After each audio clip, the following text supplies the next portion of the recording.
በህዝብ ለመወደድ አንዱ በኪሱ ያለው ካርድ የቀይ ባህር ጥያቄን ማንሳት ነው ነበር። አሁን መዞታል። ሲጨንቀው ኑና ስልጣን እናንተ ተረከቡ። በዚህ መንገድ ነገሮችን ካብካካ በኋላ በጓሮ ከአብይ አህመድ ላይ የምትቀበሉ ስልጣን ሊኖር አይችልም። ኮሎኔል ፋንታሁን ወይ ምን ታደርጋለህ? እዛ ፋኖን እንኳንስ ሊያሸንፍ አሁን ወደ ተሸናፊነት ይሄድ።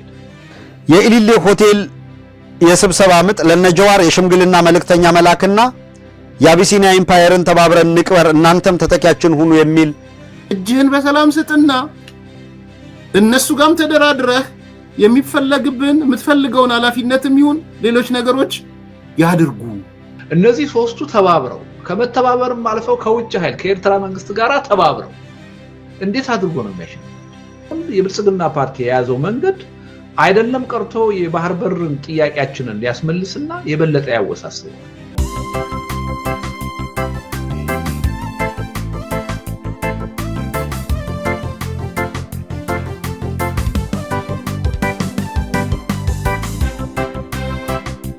ጦርነቱ በአዲስ የኃይል አሰላለፍ ነው የሚሆነው። ይሄ የኃይል አሰላለፍ ደግሞ ምንድነው? በጣም አዲስ ነው። ሀገር ውስጥ ያሉ ኃይሎች የጎንዮሽ ቅራኔያቸውን ትተው አንድ ላይ የሚተባበሩበት ሁኔታ እየተፈጠረ እንደሆነ እያየን ነው። ከዛም አልፎ የሀገር ውስጥ ኃይሎች ከኤርትራ መንግስት ጋር የሚተባበሩበት ሁኔታ እየተፈጠረ እንደሆነ በቂ ምልክቶች እያየን ነው። እና ይሄ መንግስት ቆም ብሎ መረዳት ያለበት ይሄን ነው። የኦላን ጦርነት በተናጠል ማሸነፍ አልቻለም። ስንት 3 ወራት አሳለፈ፣ ስንት መስከረሞች አሳለፈ። አሁን አጠፋቸዋለሁ እያለ አንዳንድ ጊዜ ማጥፍቻቸዋለሁ ይላል። የቲፒኤልኤፍን 2 ዓመት ተዋጋ። ፕሪቶሪያ ለመሄድ ነው የተገደደው። ከዛም በኋላ ይሄው ከ270,000 ሰራዊት በላይ ትጥቁን አልፈታም፣ ጠበንጃውን እንደያዘ ነው። እንዳውም የኤታማዦር ሹሙ ቅርብ ጊዜ የነገሩን ታንክም መድፍም አላስረክቡን በእጃቸው ነው ያለው ነው ያለው። ስለዚህ ቲፒኤልኤፍንም አላሸነፈም። ፋኖን እንኳንስ ሊያሸንፍ አሁን ወደ ተሸናፊነት እየሄደ ነው። ፋኖ ከጊዜ ወደ ጊዜ እየተጠናከረ ከጎሬላ ፋይተርነት ወደ ኮንቬንሽናል ሰራዊትነት እየተቀየረ የመጣበት ሁኔታ ነው ያለው። አጥቅቶ ከመሰወር ምሽግ ሰብሮ ወደ መያዝ፣ ምሽግ ይዞ ወደ መከላከል አቋም ነው ፋኖ እየተሸጋገረ ያለው። አሁን ከነዚህ 3 ጦርነቶች አንዱን እንኳን ማሸነፍ ያልቻለ እነዚህ 3ቱ ተባብረው ከመተባበርም አልፈው ከውጭ ኃይል ከኤርትራ መንግስት ጋር ተባብረው እንዴት አድርጎ ነው የሚያሸንፋቸው? እኔ ህሊና ያለው ሰው እኮ የሚሰራውን የሚያውቅ ሰው እኮ ይሄ እኮ በጣም ቀላል ሂሳብ እኮ ነው በቃሉ። እንግዲህ ኢትዮጵያ ደግሞ በዛ ላይ ያለችበት የኢኮኖሚ ችግር ይታያል። ትልቅ ቀውስ ውስጥ ነን። ኢንቨስትመንት አሁን የለም። ኢኮኖሚው ከጊዜ ወደ ጊዜ ከመኖር ወደ አለመኖር እየተቀየረ ነው። አካባቢያችን በጠላት የተከበበ ነው። የሶማሊያ መንግስት አሁን ለኢትዮጵያ መንግስት ፍሬንድሊ አይደለም። የጅቡቲ መንግስት ደስተኛ አይደለም። በተለይ ከቀይ ባህር ጋር እየተነሳ የሚነሳው ዛቻ፣ ጉራ እነሱንም ያሳስባቸዋል። ከሱዳን መንግስት ጋር ያለንበትን ሁኔታ ታውቃለህ። ሱዳን አሁን መንግስት የላትም። ኦልሞስት የተለያዩ የፖለቲካ ኃይሎች ናቸው አካባቢውን የያዙት። አሁን በሱዳን በኩል በትግራይ ጦርነት ሲሆን እንደታየው ደንበር የሚዘጋለት ኃይል የለም። እንዳውም የሱ ተቃዋሚ ኃይሎች የመሸጋገሪያና የመዘዋወሪያ ኮሪደር ሊፈጠር ይችላል በሱዳን በኩል እንደ ልባቸው ከአስመራ እስከ ወለጋ ድረስ መግቢያና መውጫ ሊያገኙ ይችላሉ። እና በአጠቃላይ ያለውን አካባቢያዊ እና የሀገር ውስጥ የፖለቲካ የኃይል አስተላለፍ ለውጥ ማንበብ ከቻልክ ይሄ እኮ በጣም ቀላል ነገር እኮ። ይሄ መንግስት ምን ውስጥ ሊገባ ነው እያሰበ ያለው?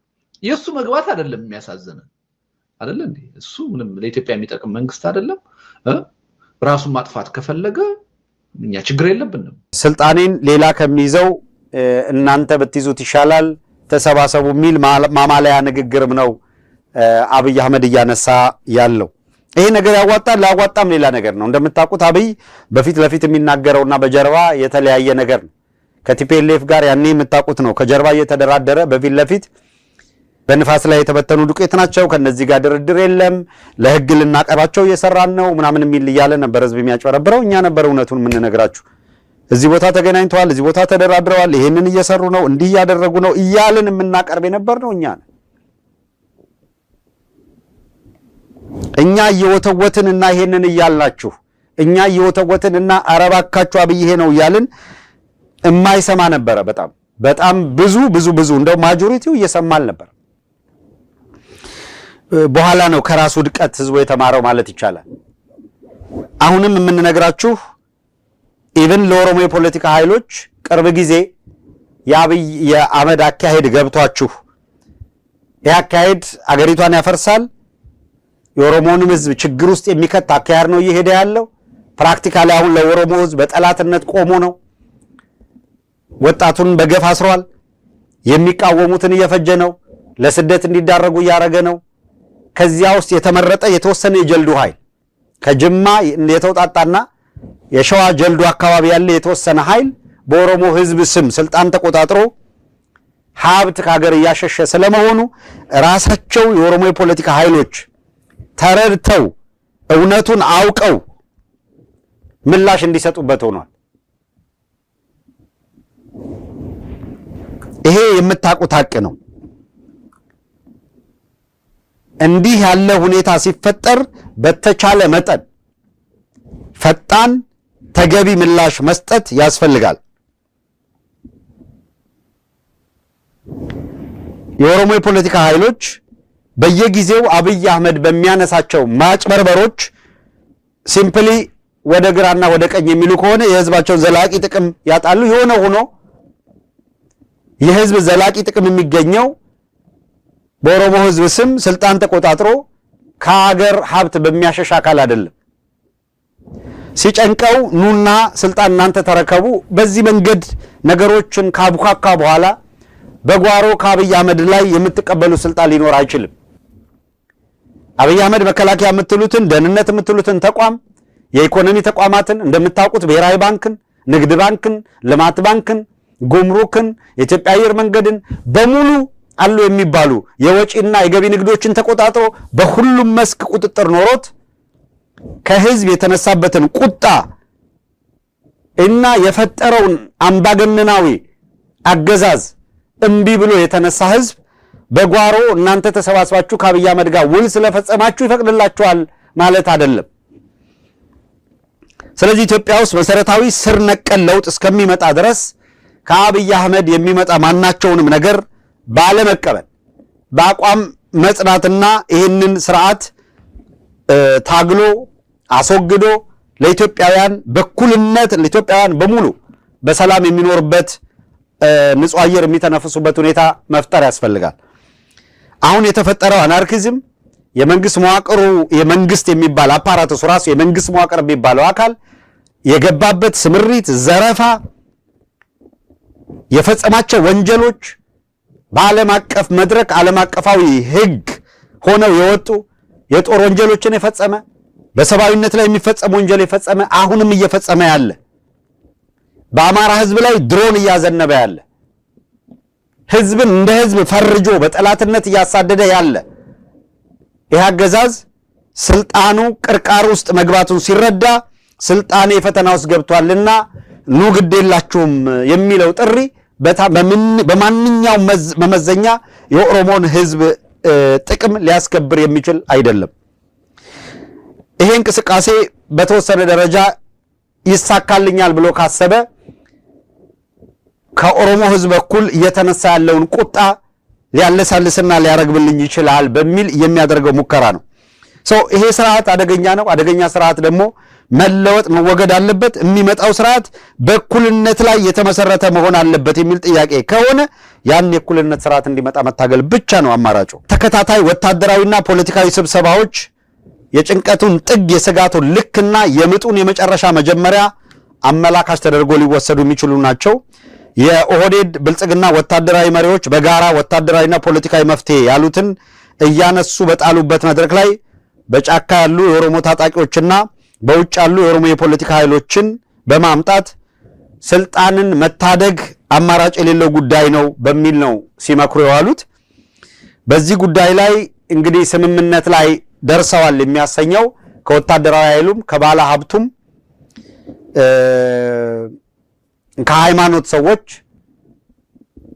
እና ከፖለቲካ አመራሮቹ ኦልድ ጋርዶቹ በሙሉ የተሰባሰቡበት ይህ ስብሰባ በተጽዕኖ ሊፈጥሩ ይችላሉ የሚባሉ ሽማግሌዎች በአስቸኳይ ተመልምለው እንዲሄዱ የሚል ይህም ሆኖ የአቢሲኒያ ኢምፓየር እያሉ ነው የሚጠሩት አሁን ያለውን ትግል የአቢሲኒያ ኢምፓየር በሚል የጥላቻ ሙቀት የሚነዳው ኦህዴድ በገንዱማ ከሚፈተነው ከሌላኛው የኦሮሞ ፖለቲከኛ እና ሊግ ጋር በተቃርኖ የቆመ ነው እንደ ሁኔታ ተንታኞች ገለጻ። አድማጮች ነገሩን ጥቂት ፈታ ሲደረግ የባረንቱና የቦረና ልጆች መገዳደልን ተመርኩዞ እርግማን የሚል አፈ ታሪክ ያለው ገንዱማ በወንዜነት የተመራ የጎንዮሽ ትግል መሆኑ የታሪክ አጥኚዎች ዋቢ ይጠቅሳሉ። ይህ ውርስ አሁን ድረስ በዘለቀው የኦሮሞ ኃይሎች የፖለቲካ ኃይሎች የውስጥ ሽኩቻ ፈጥሮ ጎልቶ የሚታይ ነው። በሌላ በኩል 99% የቀድሞ የኢህአዴግ አባላት የተሰባሰቡበት ብልጽግና በስሩ ባሉ አመራሮችም መታመስ ውስጥ የሚገኝ ነው። በመገምገም ልምዳቸው የብልጽግናን የቁልቁለት ጉዞ አስቀድመው የሚያውቁት እነዚህ አመራሮች በየቢሮ ከማጉረምረማቸው ጎን ለጎን በእላፊ ቃላት መሰዳደብ ውስጥ መግባታቸውም የመረጃ ምንጮቻችን ጠቁመዋል። ስርዓት ሲያረጅ ነገር ሲያበቃ እንዲህ ያሉ ሁኔታዎች ያው የተለመዱ ናቸው። በተለይ የብአዴን ባለስልጣናት የኦህዴድ ገዢዎች ንዴት ማብረጃ ሆነው ነው የከረሙት። የኦህዴዶች ንዴት ብአዴኖችን በቃላት ኩርኩም አናታቸውን እየበሳቸው ነው የዋለ ያለው። አብይ አህመድም በየዕለቱ ያዋረዳቸው ነው የሚገኙት። አብዛኛዎቹ እንዳውም ከበስተጀርባ የሌሉበትን እንዲህ የማድረግ ሐሞቱ የላቸውም። ግን ኦህዴድ ስለማያምናቸው ተላላኪዎቹም ሆነው ጭምር ስለማያምናቸው አሁን አማራ ክልል ላይ ከቁጥጥር ውጪ እየመጣ ያለውን ትግል እናንተ ናችሁ እየመራችሁ ያላችሁት የሚል ነው ክስና ወቀሳ እያቀረበ ያለው።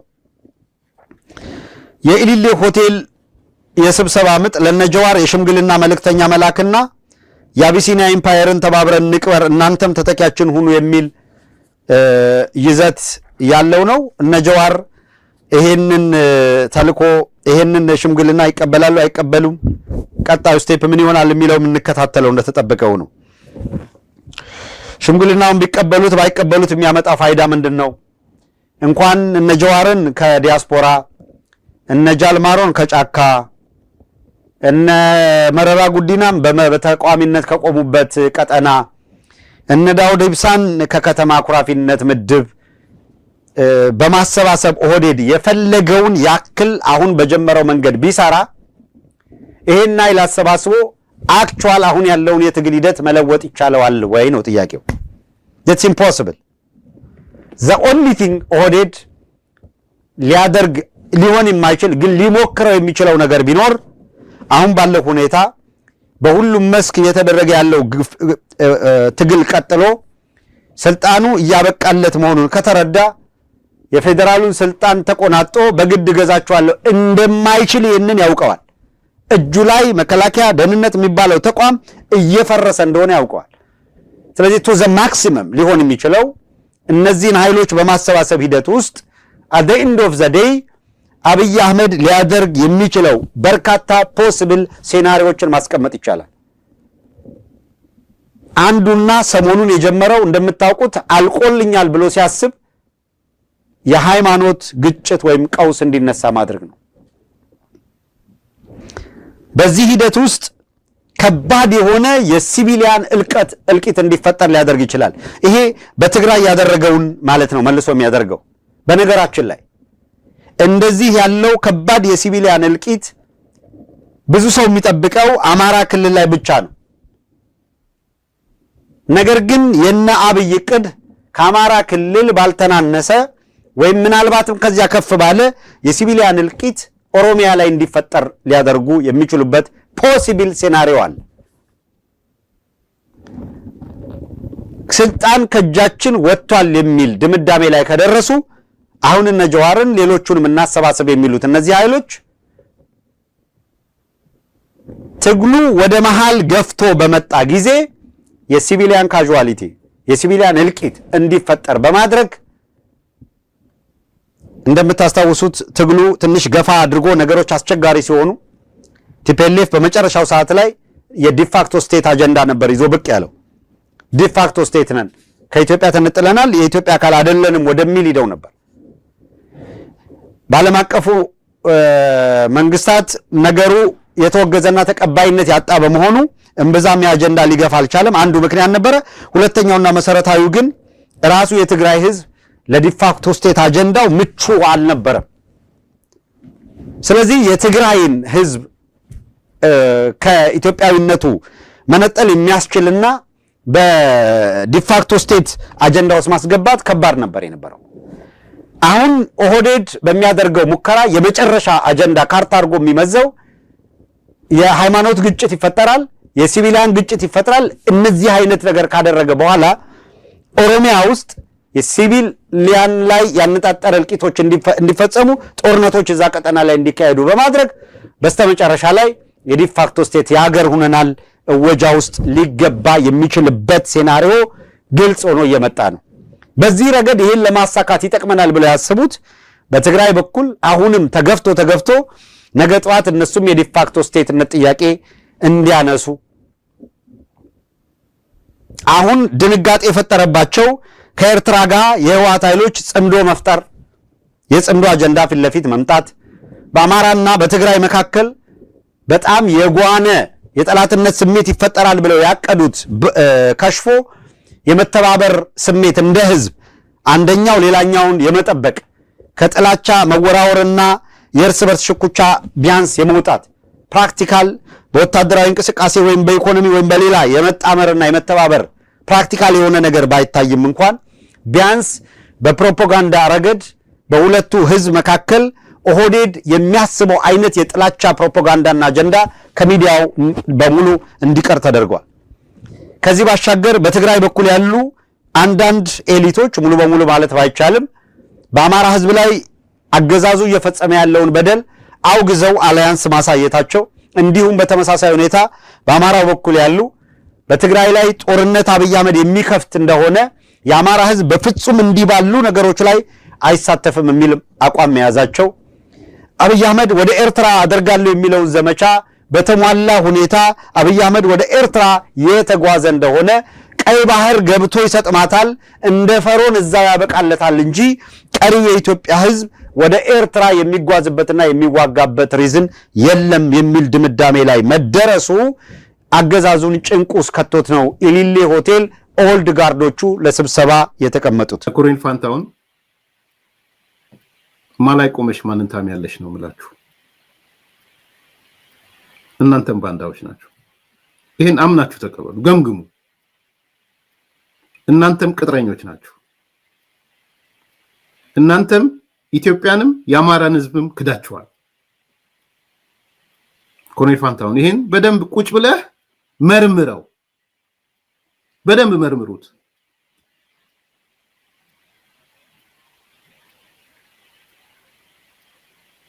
ከዛ በኋላ ውሳኔውን ወስኑ። ከዚህ በኋላስ ያዋጣል ወይ? በእንዲህ አይነት ጉዞ ያዋጣናል ወይ ብላችሁ መርምሩ። እነ ኮሎኔል ፋንታሁን የሀገራችሁ ልጅ ነው። አሁን ያለው መንግስት የሀገራችሁ ልጅ መንግስት ነው፣ ባንዳ አይደለም።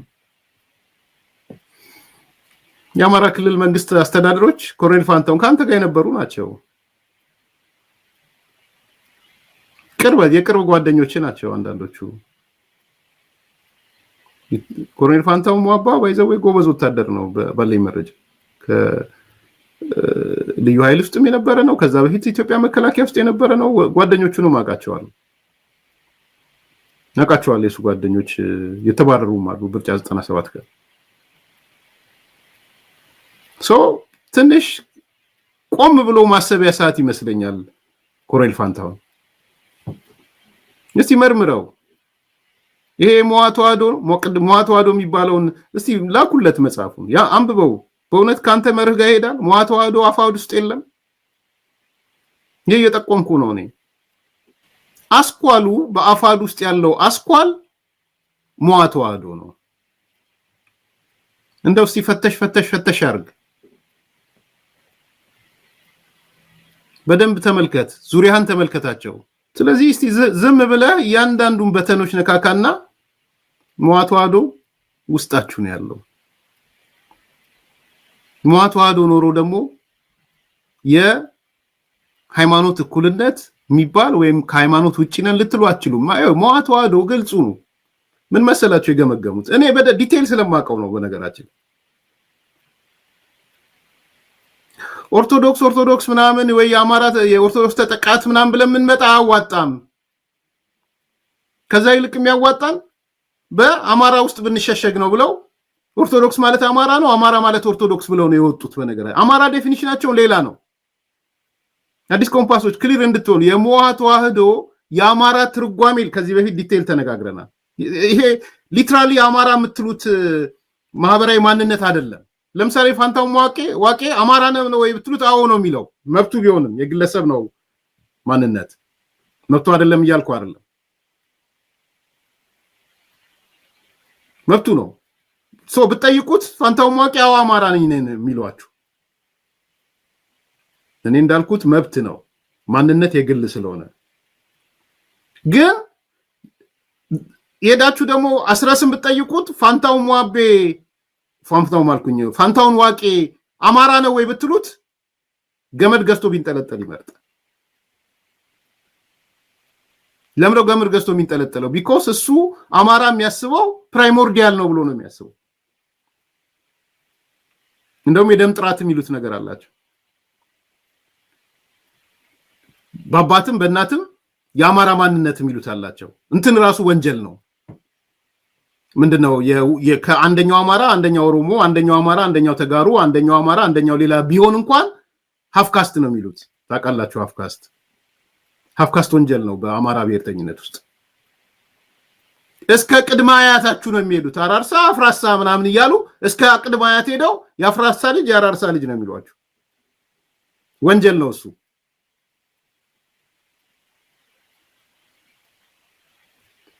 ግልጽ ነው። አብሮ ለሀገር ማረፊያውን እነግራለሁ።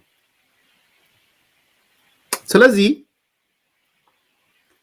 በአፋሃድ ውስጥም በአፋሃባ ውስጥም አስኳሉ ኮሩ ሞዓ ተዋህዶ ነው። ሞዓ ተዋህዶ ባለበት ደግሞ የሃይማኖት ነፃነት የሚባል ነገር የለም። ኮሎኔል ፋንታው ሞአቤ አንዱ መረዳት ያለበት እሱ ነው። መርምረው መዋቅርህን መርምረውና ኤርሚያስ ያለው ስህተት ነው ልክ ነው ብለህ ሂድ። ላጠቃለው አብሮ ለሀገር የትንታኔን ማረፊያ ንገረን ስላልክ ላጠቃልላችሁ። አንደኛ ኮሎኔል ፋንታው ሞአባ መጥቶ ይሄን ድርጊት የፈጸሙት ቅጥረኞች ናቸው፣ ባንዳዎች ናቸው፣ ካዲዎች ናቸው፣ አማራን የካዱ ኢትዮጵያን የካዱ ናቸው፣ ሃይማኖት አልባ ናቸው፣ ይሄንን ጭፍጨፋ ርሸና የፈጸሙት ነው ያለው። እውነት ነው ያልኩ ነው እኔ። ትክክል ነው ፋንታው ሞአቤ፣ ይሄንን በእርግጥም ትክክል ነው። መካነ ሰላም ጭፍጨፋ ርሸና የፈጸሙት እነዚህ ናቸው። ቅጥረኛም ነው፣ ባንዳም ነው፣ ከሃዲም ነው፣ ሃይማኖት አልባ ነው። አንደኛ መደምደሚያ ማጠቃለያ። ሁለተኛ ማጠቃለያ፣ ኮሎኔል ፋንታውን የአፋሕድ የጦር አዛዥ ኢታማዦር ሹም ጥሩ ብለሃል፣ ጥሩ ስቴፕ መተሃል። በአፋሕድነት መግለጫ በመስጠትም ጥሩ ነው። ይሄንን መግለጫ ግን እናንተ ውስጥ መተማመን ስለሌለ የሸዋው ወይም የጎንደሩ ወይም የጎጃሙ መጥቶ አይገልጸኝም ባህሪ ስለሆነ በመግለጫውን በሰነድ ይዘኸው ይውጣ። ሁለተኛው መደምደሚያ አለ ወንድሜ፣ በሰነድ ይዘኸው ውጣ። እቺን ስቴትመንት በሰነድ ይዘሃት ውጣ፣ በመግለጫ ይዘሃት ውጣ። የአፋሕድ መግለጫ ብላችሁ ይዛችሁት ውጡ። ለታሪክም ይቀመጥ። ሁለተኛው መደምደሚያ እሱ ነው ወንድሜ። ሶስተኛ ወንድሜ ኮሎኔል ፋንታውን የአፋሕድ ምክትል ሊቀመንበር የጦር አዛዥ ኢታማዦር ሹም ማንን ነው ባንዳ የምትለው? ማንን ነው ቅጥረኛ የምትለው? ማንን ነው ከሃዲ የምትለው? ከናንተ ድርጅት በላይ ባንዳ አለ ወይ? ከናንተ ድርጅት በላይ ቅጥረኛ አለ ወይ?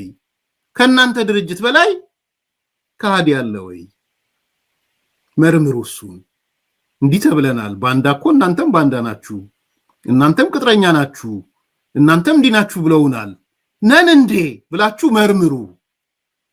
ሶስተኛው ማጠቃለያ ለምን እንዲህ ተባልን ስትሉ ደግሞ የባንዳነት ትርጉም ሌላ ሰው ካልተረጎመላችሁ በስተቀር ይሄ ነው አገር የተስማማበት ዓለም ያወቀው የባንዳነት ትርጉም የአገርን ብሔራዊ ጥቅም ለግል ፍላጎት አሳልፎ መስጠት ማለት ነው። ለስልጣን ሊሆን ይችላል፣ ለሀብት ሊሆን ይችላል፣ ለሌሎች ምክንያቶች ሊሆን ይችላል። ስለዚህ እናንተም ባንዳዎች ናችሁ፣ ቅጥረኞች ናችሁ። ሶስተኛው ማጠቃለያ እሱ ነው። ጠቅልለው ላልከኝ ሰው አራተኛ ኮሎኔል ፋንታውን የአፋር ሊቀመንበር፣ ምክትል ሊቀመንበር፣ የአፋር የጦር አዛዥ መገንዘብ ያለብህ ነገር ቅጥረኛ ምናምን ብቻ ሳይሆን በመዋቅራችሁ ውስጥ በአፋድም በአፋባ ውስጥም አስኳሉ መዋዕለ ነው። በኦርቶዶክስ ሽፋን በአማራነት ሽፋን ወንጀል የሚፈጽም ሽብርተኛ ነው። መዋዕለ ለኔ ሽብርተኛ ነው፣ ሽብርተኛ ነው። መጽሐፉን አስነብቤያቸዋለሁ። ይሄንን ተገንዘብ።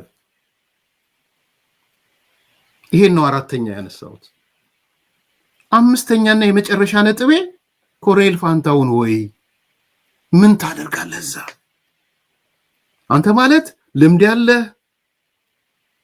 በባዴን ውስጥ ነበር፣ በኢህዴን ውስጥ እንደነበረም ሰምቻለሁ። ኢትዮጵያን ስታገለግል ነበር። እነዚህ ሁሉ ባሉበት ግራና ቀኙን አስበህ የት ነው ያለውት ብለህ ይልቁንስ በሰላም እጅን ሰጥተህ የምትፈልገውን ነገር አድርግ። የአማራ ጥያቄ ከሆነ የአማራ ጥያቄ በሰላማዊ መንገድ አስተናግድ።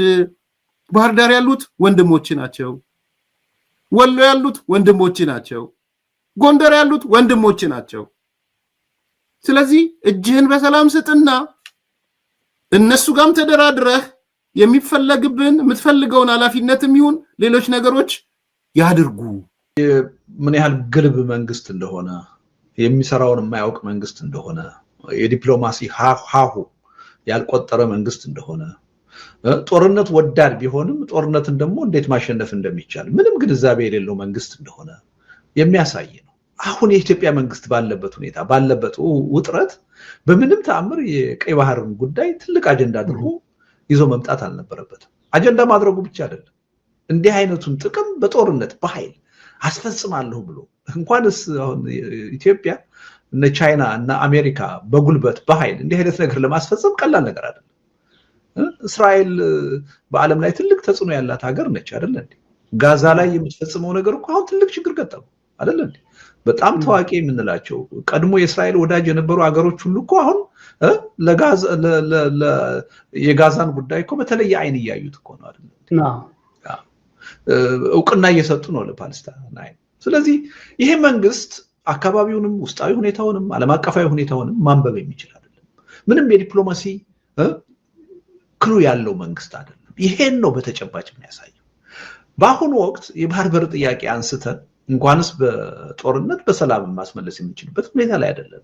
እዛ የሚቀድሙ ብዙ አገራዊና ከህልውናችን ጋር የተያያዙ ቀዳሚ አጀንዳዎች አሉብን። እነሱ ላይ ነው ማተኮር ያለብን። አሁን በመኖርና ባለመኖር ጥያቄ ላይ ነን፣ በህልውና ጥያቄ ላይ ነን። አሁን የባህር በር ጥያቄ አይደለም ለኢትዮጵያ ህዝብ ትልቁ ጥያቄ፣ የኑሮ ውድነት ጥያቄ፣ ከምንም ነገር በላይ የሰላም ጥያቄ ነው። ከምንም ነገር በላይ በህልውና የመቀጠልና ያለመቀጠል እንደ አገርና እንደ ህዝብ ያ ጥያቄ ነው ያለበት። እንደዚህ አይነት ጥያቄ ባለበት ሀገርና ህዝብ የባህር በርን በጉልበት አስመልሳለሁ ብለህ ማለት የምትሰራውን የማታውቅ መሆንህን ማሳየት ነው፣ ሌላ ትርጉም የለውም። እና ለዚህ ነው በእኔ እምነት ከማንም በላይ ሰላም የምንወድ ሰዎች፣ ለሰላም ተቆርቋሪ ነን የምንል ሰዎች አንድ፣ ሁለተኛ ከማንም በላይ የኢትዮጵያ ህዝብ የባህር በር ጥያቄን በዓለም አደባባይ አንስቶ ታግሎ ሊያገኝ ይገባል ብለን ምናምን ሰዎች ይሄን የነ ዶክተር አብይን አካሄድ መቃወም ያለብን ከማንም በላይ እኛ ነን። ለምን አሁን የብልጽግና ፓርቲ የያዘው መንገድ አይደለም ቀርቶ የባህር በርን ጥያቄያችንን ሊያስመልስና የበለጠ ያወሳስበዋል፣ የበለጠ ያርቀዋል። አሁን ኢትዮጵያ በአካባቢው አገሮች በስጋት እንድትታይ ጦረኛ ሆና እንድትታይ በዲፕሎማሲ በህግ በፖለቲካ ሳይሆን በጉልበት የአንድን ሀገር ግዛት ወራ የመያዝ ፍላጎት ያላት አገር በታሪክ ሆኖ አያውቅም። እንዲህ አይነት ነገር በቃ እንደዛ አይነት ኢሜጅ ነው እየፈጠረች ያለችው እና ይሄ ወደፊት ራሱ በዲፕሎማሲ በፖለቲካ በህግ በተለያዩ መንገዶች የባህር በር ለማግኘት የወደፊቱ ትውልድ የሚያደርገውን ጥረትና ትግል የበለጠ የሚያወሳስብና የሚያርቅ ነው። ይሄ አካሄድ የሚጎዳ ነው። ስለዚህ ከማንም በላይ ይሄን ጉዳይ መቃወም ያለብን ኢትዮጵያ የባህር በር እንድታገኝ የምንፈልግ ኃይሎች ነን። ኢትዮጵያ ሰላም እንድታገኝ የምንፈልግ ኃይሎች ነን እና አንዳንድ ጊዜ ጠቅላይ ሚኒስትሩ ይሄን ጉዳይ እንደ ቀልድም ሊሆን ይችላል፣ እንደ ቀላልም ነገር ሊሆን ይችላል ለሌላ ፐርፐዝ ይዘውት የመጡት በሁለት መልኩ። ለምሳሌ አንደኛው ያው ከተባበሩት የአረብ ኤሚሬትስ ያልተቋረጠ ገንዘብ እርዳታ ታገኛለች፣ መሳሪያ ታገኛለች።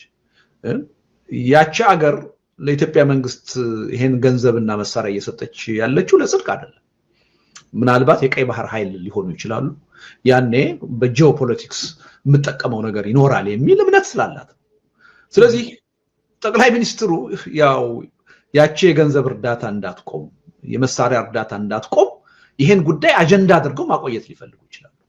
ምክንያቱም ለካድሬዎቻቸው የሚሰጡት መረጃ ምንድነው? ለሚዲያ የሚሰጠው መረጃ ልክ የጦርነት ሙድ እንደሆነ አድርጋችሁ አሳዩ እየተባለ ነው የሚነገረው እና መልእክቱ ምናልባት ለተባበሩት አረብ ኤሚሬትስም ሊሆን ይችላል፣ እርዳታቸውን እንዳያቋርጡ እንዲሰጡ ሊሆን ይችላል በአንድ በኩል። በሌላ በኩል ደግሞ ይሄ መንግስት ህዝባዊ ቅቡልነት እያጣ ነው፣ ድጋፉ እየተሸረሸረ ነው፣ ህዝቡ አክትፍ ብሎ እየጠላው ነው። ስለዚህ ተቀባይነት የማግኘት ፍላጎት አለው። ያው ቀድሜ ከ4 ከ5 ዓመት በፊት ጀምሮ ስናገር እንደነበረው በህዝብ ለመወደድ አንዱ በኪሱ ያለው ካርድ የቀይ ባህር ጥያቄን ማንሳት ነው ነበር። አሁን መዞታል ነው እንትን አለው። ይሄ ግልብ የሆኑ እምነቶች አሉት። የኢትዮጵያ ህዝብ የባህር በር ስትለው ይነሳል፣ ይወዳል።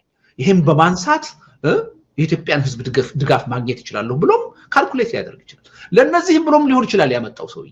ግን በዚህ ደረጃ በአንድ ሀገር ላይ ወረራ እንደምትፈጽም ፕሮፓጋንዳ ስትነዛ ጥርጥር የለውም ጦርነት እያጫርክ ነው። ከዛ በኋላ ጦርነቱ የሚነሳው በአንተ ፍላጎት ብቻ ሊሆን አይችልም። ያ የዛትክበት አገር ለኔ የተመቸ ወቅት ነው፣ ለኔ የተመቸ ቦታ ነው፣ ለኔ የተመቸ ሁኔታ ነው ባለው ጊዜ ጦርነቱ ሊያስነሳው ይችላል። ዞሮ ዞሮ ግን ተጠያቂው አንተ ነህ የምትሆነው። አንተ ነህ የወረራ ፕሮፓጋንዳ የጀመርከው፣ ዛቻ የጀመርከው እና ይሄ መንግስት የውሸቱንም ከሆነ ለሌላ ጉዳይም ከሆነ ይሄን ነገር በፕሮፓጋንዳ ደረጃ ያነሳው ሄዶ ግን ጦርነት ውስጥ የሚያስገባ ስልት ነው የተከተለው። ከዚህ በኋላ በሱ ቁጥጥር ስር አይደለም ያለው የጦርነቱ ሁኔታ። በማናቀው ቦታ በማናቀው ጊዜ ሳሙዌር ሊፈጠር ይችላል፣ ማንንም ሊፈጥረው ይችላል እና ሪሊ በሳት የሚጫወት መንግስት ነው። ምን ላይ ሪስክ መውሰድ እንዳለበት እንኳን የሚያውቅ መንግስት አይደለም። በምንም ተአምር እኮ የመንግስትነት ቃንጤ ወይም ባህሪ እኮ የሌለው መንግስት እኮ ነው። በታሪካችን አይተነው በማናውቀው መጠን ሀገር ማስተዳደር ማለት ምን እንደሆነ፣ ፖለቲካ ማለት ምን እንደሆነ ምንም ግንዛቤ የሌለው መንግስት ነው። ዲፕሎማሲ ምን እንደሆነ ምንም ግንዛቤ የሌለው መንግስት ነው። በተጨባጭ እያየን ያለነው ይሄ ነው። ግን ምን ታደርገዋለህ? በዚህም ሁኔታ ሆኖ አንዳንድ የሚደግፉት የህብረተሰብ ክፍሎች አሉ። እኔ በጣም ነው የሚያስቀኑኝ በእውነት። እንዴት መታደል ነው እላለሁ። እውነቴን ነው የምልህ። ይሄ መንግስት የሚናገረውን ነገር እንደ እውነት እንደ ትክክለኛ እንደ ሀገር ጉዳይ ቆጥሮ የሚያምን ሰውና ጥሩ እንቅልፍ የሚተኛ ሰው ሳይ በሱ ነው የምቀናው።